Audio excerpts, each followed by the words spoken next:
What's going on, Babylonians? It's me, Songs of Rage, and I am back with some more Diablo 4 content to bring to you. Now today I'm actually going to be doing a little bit of an evolution based on the penetrating shot build that I did bring, which is going to be the Fro-Zone, and that's going to be for Season 1. Now what I've done is I've managed to find one of these uniques, I've slotted it straight into my build to test this out, and it has worked absolute wonders. This thing is just like be all and end all when it comes to being able to swap this in, and honestly I just wanted to make a video to explain the reasons why I've got into it, what makes it so good, and why you should consider it for your loadout as well.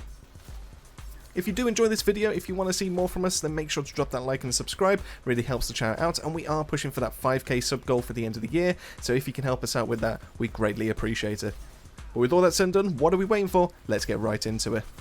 Alright, so obviously the first thing that's on your mind is, what is this special unique? What is the one that's really kind of kicking it off? Is it going to be a weapon? Is it going to be a headpiece? Is it going to be a boot? What is the one that you would probably recommend swapping into this build? And that's actually going to be the Fists of Fate. And the reason why is that already these unique gloves are very strong in of themselves, because they do bring a random amount of extra damage to all your abilities, but they do have a chance of being able to do basically nothing and just tickle. So why does it work so well with this build? Well, that's because we already have some constant damage output. We don't actually need the gloves to be, even when they're doing 1%, we're still doing some damage, and that's the reason why we're throwing out so many grenades. But these gloves already do more than that for us, because obviously the build is built into lucky hits, and we have 4 rolls into lucky hits, which play really nicely into the build as well. Obviously we have a small chance of being able to heal, which is quite nice, and the rogue does kind of lack that ever since we've had the swap over with siphoning strikes. We also have a small chance of being able to get some primary resource back, which does work really nicely with our edge masters, so that we do be able to do the massive amount of damage, or the maximum potential damage that we can do when we have that one slotted in. On top of that, being able to have a lucky hit and being able to increase the chance to immobilize enemies, meaning that they can't get any closer to us unless we decide to go closer to them, is really nice. But it's another form of crowd control, which obviously this build is pretty much dedicated around, and allows us to do those extra damage multipliers. And we also have a lucky hit into chance to daze, which another once again is going into crowd control. But dazed, we do have a couple of things in our build in terms of our skill tree that we can pick up, just in case we do want to go for that chance. Being able to have that up to 24.8% chance, being able to daze every single enemy is crazy, meaning that we're going to be able to do this once every 4. And obviously on my roll it is a little bit lower at 18.8%, so a little bit less than 1 in 5. But being able to hit us so many enemies at a time with our abilities is just crazy. This is going to be spreading everywhere, and that's going to be the main reason as to why our damage output is just always going to be happening. Now of course with Fists of Fate, the main kind of drawback on this is that you do have a chance of being able to do 1% damage. Now this can go all the way up to 300%. Unfortunately I've got a roll that lands right in the middle at 250, but being able to do 200% minimum, it means that you're going to be getting a benefit of around about 50% effectiveness to you. How this one kind of works is obviously at 100% you will be doing it as standard, even if you didn't have Fists of Fate on.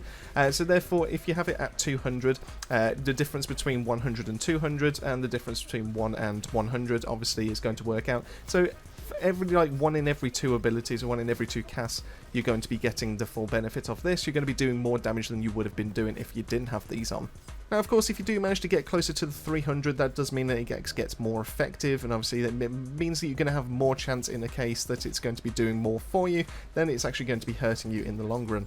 So of course our abilities are already geared to be able to do some damage in of themselves. This means that where our attacks are randomly going to get that extra bonus, and that's going to affect our initial hit, and it's also going to affect our branching off hits as well, meaning that mob clearing has just become so much more effective, and it pretty much just wipes the floor with everything just going through a dungeon. Now even if we do get, like I said, one of those poor rolls where we do get less damage than we normally would have done, the build already has damage in spades, so they can actually clear it up. Even if you get a 50% roll, for example, it's still more than enough to be able to finish it off. But even if we get lower than that, even if we do get to the point where we're just tickling enemies, because we're on a lucky hit build and because of the malignant hearts that we've got in here, we are going to be able to drop stun grenades. We have abilities that are able to cast out extra stun grenades as well on top of that, and we have our key passive that's also going to be doing those, and those are fixed because they are not considered skills, meaning that we're always going to be doing that damage. And then lastly, just to really kind of top it off, because of how much crowd control we do have, even if we do just tickle enemies, it's not like they're going to be marching over to ourselves to smack us into next week.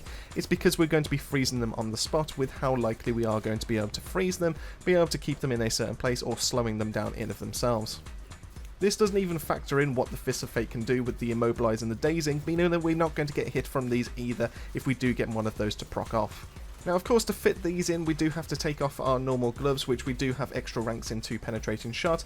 I believe it is a case of you get a 7% damage bonus for each rank that you do have. So if you do go all the way up to 4 ranks, if you'd managed to get some ancestral gloves, then you're missing out on a 28% consistent damage bonus. But the fact that Fists of Fate can give us an extra 150% extra damage, or maybe even up to a 200% extra damage, more than kind of eclipses what those ranks would do for us. And therefore, I do think Fists of Fate are actually the goated versions to go for.